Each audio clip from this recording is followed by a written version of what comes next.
For much of the match, the Bombers somehow got within a point on Anzac Day, but in footy there's no prize for second. With every last ounce of energy left out in the middle, the sound of silence in the beaten rooms after such a gripping contest is compelling. When you come out losing by such a small margin, it's hard to take, and you see the effort that the players went into through the week to get themselves up for a 4-day turnaround. The disappointment was there to show.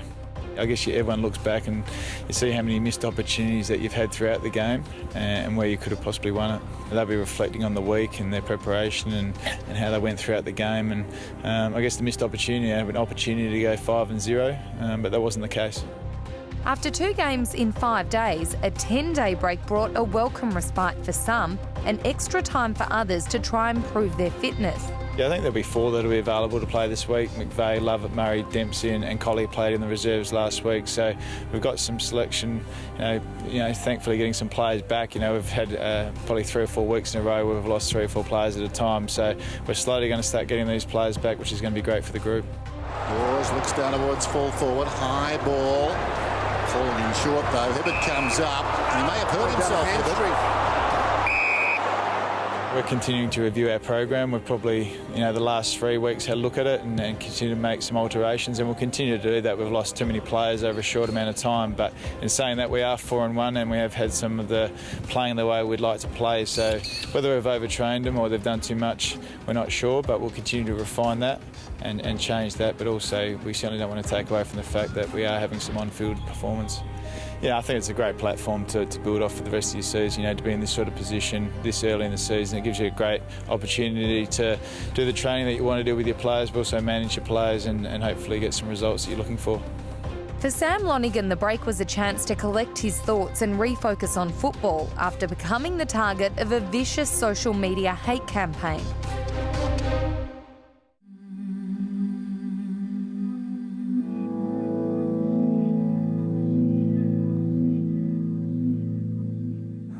When I read it, I was upset. So for me, it was actually good that it happened over the social media, because I had time to sit back and go, well, hang on, what's actually behind these, these words or this phrase. So for me, it turned from, I guess, instant anger to, hang on a minute, there's a person here that I don't know, no one's going to know, but clearly needs some sort of help. I've been in tough situations where I've needed help before, and you just sometimes need someone to push you a little bit further and say, I wish you all the best and good luck with it type thing. So yeah. Got out of the traffic, kicked out wide for Carazzo. Lonigan into his back. He's in the back. So I reckon Carazzo might also be injured here. Along the way, you always cop criticism for performances and sometimes the way you play football, and that's just part of playing AFL football. After the Carlton game and the Monday morning, it was probably taken too far. I wasn't upset. I was just sort of more disappointed that someone could even think of those types of things that were said. For me, it didn't really make sense that someone could come up with those words and put them in the same sentence. So some things that were said were, I'm sure if you've seen it and you're a father, would just really rattle you, I guess, and upset quite a few people. So for me, just passing it to the right people and dealing with it properly was the most important thing I could have done. That sort of language has no place in this country. It's disgusting, it's offensive, and we're leaving it in the hands of the best people possible, the authorities, to try and deal with it. For me, it was disappointing, but in saying that, to play a game in 3 days' time and a pretty big game, so the best thing I could do was pass it on to the right people and just sort of step away from it. So Lonigan straight in front has kicked the goal. Essendon draw level.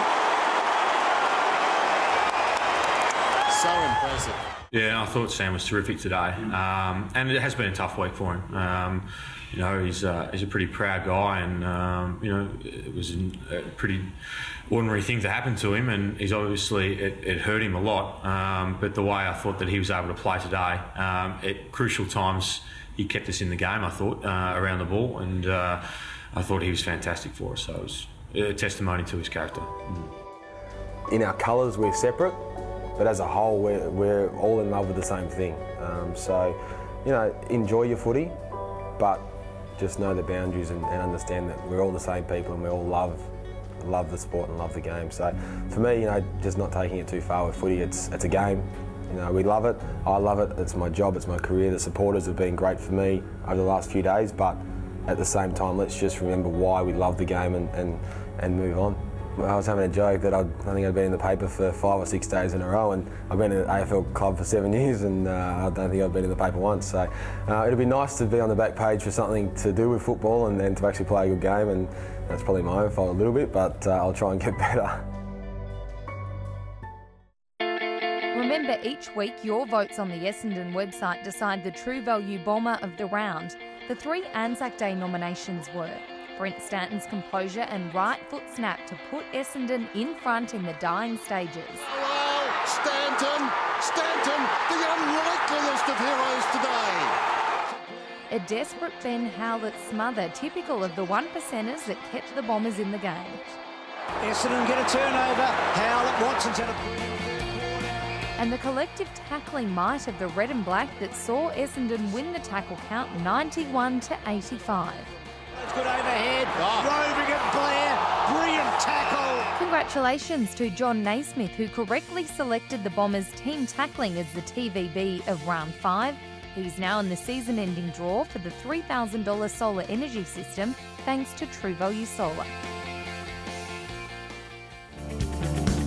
Up next, David Zaharakis in the studio. To Zaharakis! Zaharakis has kicked a goal! The Bombers are in front of the G! And Scotty Lucas pulls one out of the bag. Always liked to kick a goal, and I was able to kick a couple of goals during the game, which was great. Mercuri's centering kick. Lucas, unbelievable mark.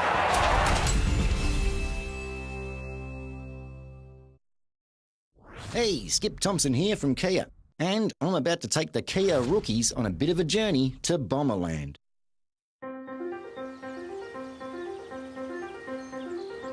Peter, Matt, Lisa, you're the Kia guys, and I'm here to teach you the ways of the Bombers, okay? Our journey, nay, our pilgrimage, begins with an arduous trek to the homeland. Windy Hill. Okay? Now it's going to be tough. I can't promise a season of highs without a few heart-breaking lows. But that's what it takes to be a true Bomber believer. Nay, a Bomber lever.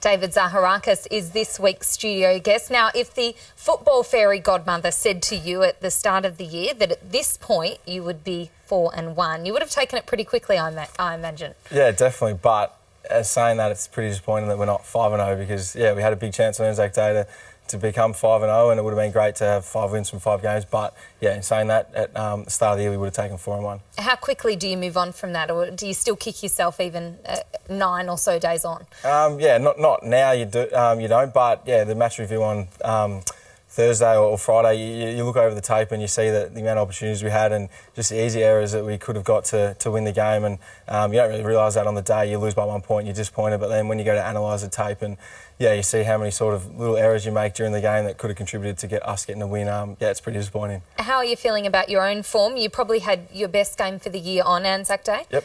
Yeah, exactly. It's probably the best game, but yeah, the couple of weeks before that wasn't the greatest. Sort of started the year okay, but then against Gold Coast was a bit flat, and yeah, but coming into Carlton and Collingwood, sort of two good games, and hopefully can build on from there. When you have a few flat weeks, can you put your finger on why? Oh yeah, you sort of can. I mean, you talk to the coaches and watch your vision, and you see that you're probably not at as many contests in the game, and you can sort of just see the way your intensity of the ball and the way you're running and that kind of thing. So the easy areas to fix. It's not nothing to do with yeah, not being able to do it, or it's just about your work rate and yeah, as I said, getting to many contests around the ground and just been out trying to get a kick that way. Really, it's just yeah. But as I said, against Collingwood, yeah, it worked on the day, and hopefully I can build from there. Is there extra pressure being the reigning best and fairest? Not from the coaches or all the players.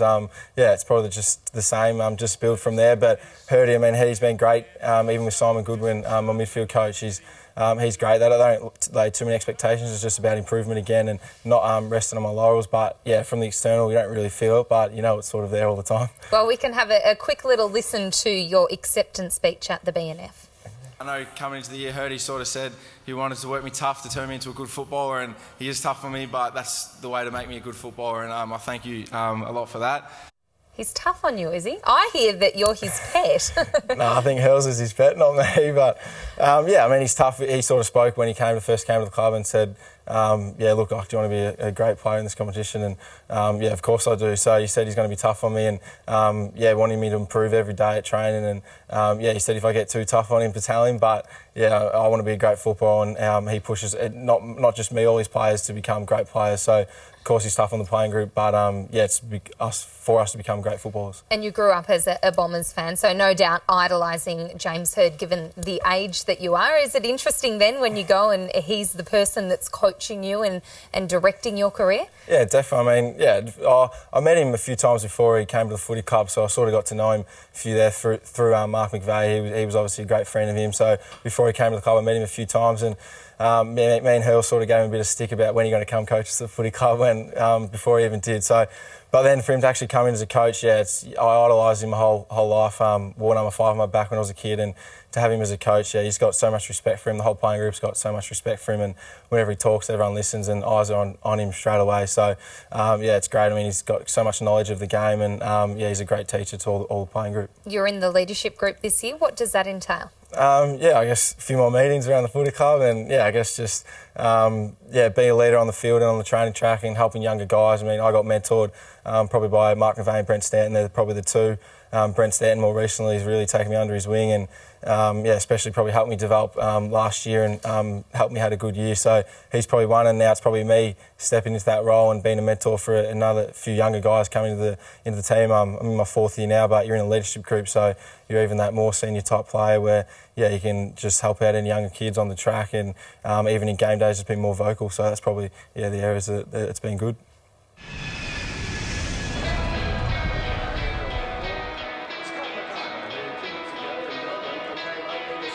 Always going to the Gabba was a tough trip. In round 21, 1997, we went up as a young team. Always liked to kick a goal, and I was able to kick a couple of goals during the game, which was great. Mercury's centering kick. Lucas, unbelievable mark. I can remember Sheeds looking to open up our forward line, and as a result, I played quite high. So I was able to cover a bit of ground and get a few kicks, which was always enjoyable. And that's 4 kicks for 3 goals. Up to Bamford, and Bamford has drilled it. Well, that is the biggest margin of the game. I think when you're 34 points down halfway through the last quarter, you're always thinking that this is going to be another loss, and I think on the flip side, Brisbane thought it was going to be a win. I think the spark come from just hanging in there and belief amongst ourselves. Hadn't been a great year for the club, and we just wanted to finish off the year well. So the boys dug deep, which was great, and Gary Moorcroft got us started with a couple of goals, and we got on a bit of a roll. 50 chance for Lloyd, pops it over the top, goal for Cransburg. No, he gives off, Moorcroft gets it. Look, it was fantastic. After Moorcroft's goal, I think Damien Hardwick was significant in the last quarter. He got the ball to Pryor, who was able to kick another goal, and just momentum built from there, and gave us a great start in that comeback. 50, a goal will put them within a kick, and he's got it!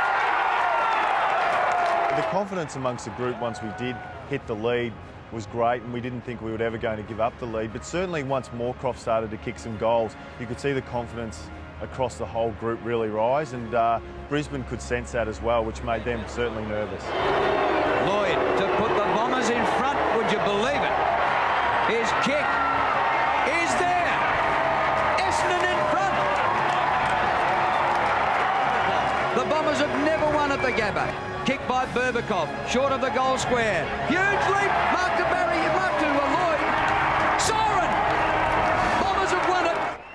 Interstate wins are always huge celebrations for any team because they're so difficult to achieve.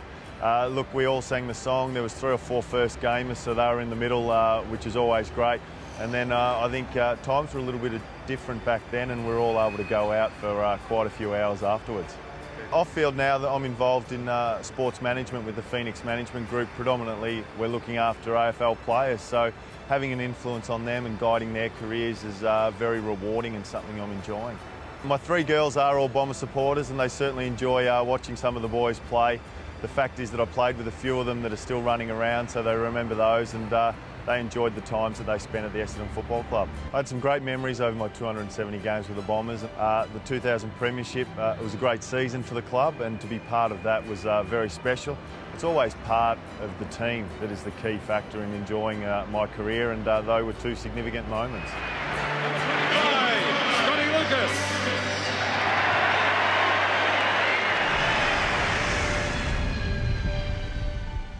Up next, the Bombers search for 50,000 members. We cannot at all get to the success that we know our coaches and our players and indeed our fans crave without membership.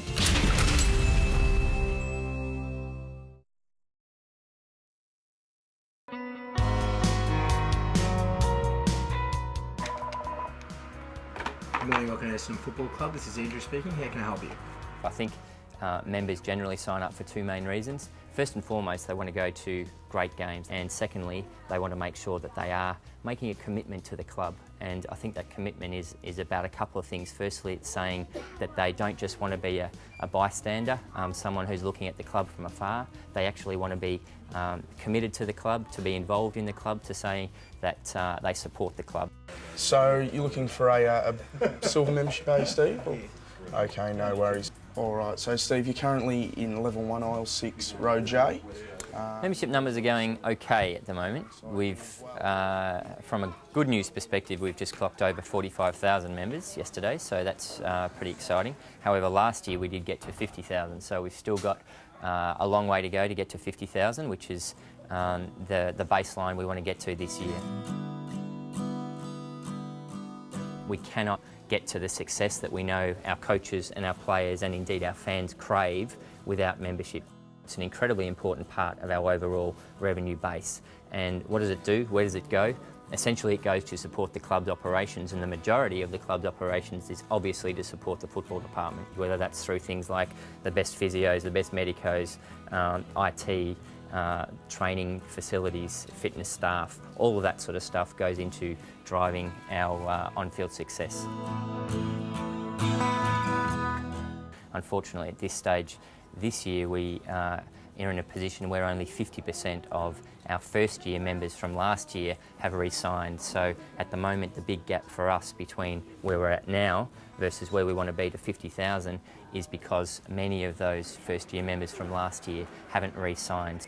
What do we do to try and keep them? We offer our first-year members in particular some great opportunities to get really inside the club, to understand how the club's going, from club tours to special events to first-year members. This is the players' room. They can come in here any time they like. This is their room. We're starting now to get to the stage where the membership numbers are slowing down a little bit. Having said that, though, the great thing about membership for us this year is that if prospective members sign up, they've got still 10 out of the last 11 home games to go to, which is great. So our basic membership package, which is less than $20 a month or about a cup of coffee a week, gets members into a reserve seat for every single one of our home games at Etihad Stadium, which includes our blockbuster game versus Hawthorn later on in the year, and it also entitles them to free entry to our big games at the MCG, which of course are Collingwood, Carlton and Dreamtime at the G this year, which will be a fantastic game.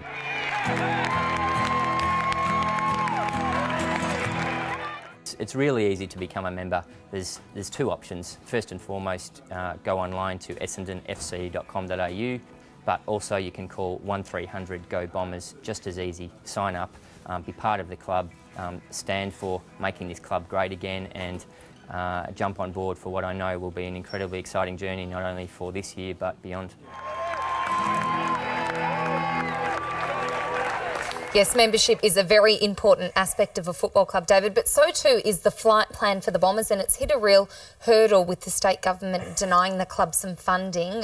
What's your reaction to that? Yeah, it's pretty disappointing we didn't get the money from the state government, but in saying that, obviously the facilities are still going ahead, and I think David Evans, our president, has contributed even more money to the fight plan, and even now the players are starting to contribute money, and even the staff. So it just shows the importance of the fight plan. I mean, the players are getting involved, so hopefully the members get involved, and I mean that's probably what the members want to see, that actually the players are contributing to it as well. So yeah, I encourage all members to get on board and give money, because yeah, as I said, the players are too. So what do you guys do? Do you donate part of your match payments or something? You get together and work something out? Yeah, we got together a couple of weeks ago, or even probably a month ago now, and said, yeah, look, it's really important, and we are lacking in funds for it, and yeah, we want to donate it.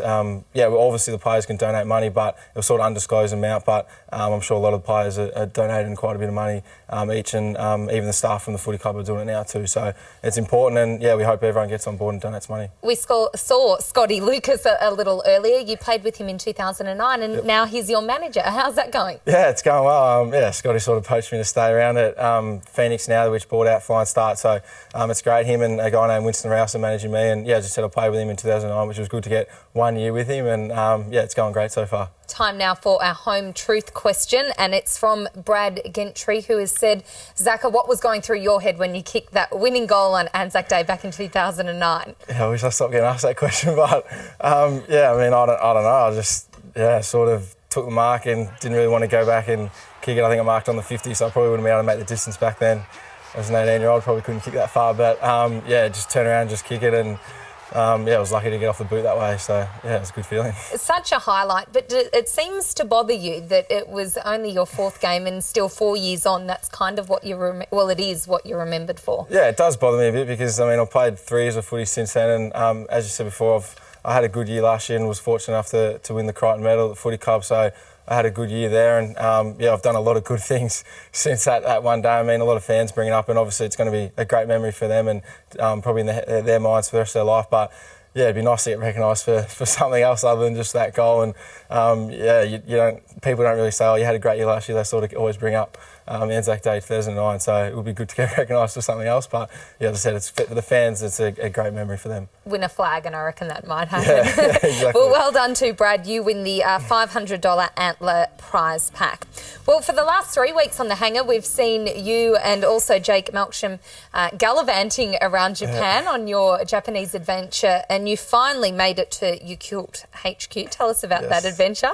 Yeah, it was great. I mean, it was only a quick 3 days, I think, we're in Japan for, so it was pretty rushed, but yeah, it was, I mean, a great experience. Japan's just an amazing city. The people there are really nice, and you see there, I'm trying to get married off there, the lady trying to get me and Jake married off, but yeah, as I said, it was a real compact day, but just the places as a whole, it's a massive city, and the people are really nice, and I would love to go back. And you just got your fortune there. What was your fortune? Yeah, I got a good fortune. Jake didn't really get, they said, I think it was irregular fortune for him, so he's not really going to have too good a future, but for me it was pretty good, so yeah, that was a nice experience, but yeah, as I said, it was a great place, and hopefully go back. Tell you cool, yeah, I want to go back to Japan. Exactly. Well, Dave, thank you very much for joining us, and good luck this weekend against the Lions. It's going to be a big game. Yeah, big game, and hopefully our members can get to Etihad and yeah, support the team. On next week's show, the search for Australia's next top mascot. And the winner is... And we go in-house. Heels up. Make sure you push off each leg. Good work, guys. On court, prepare well.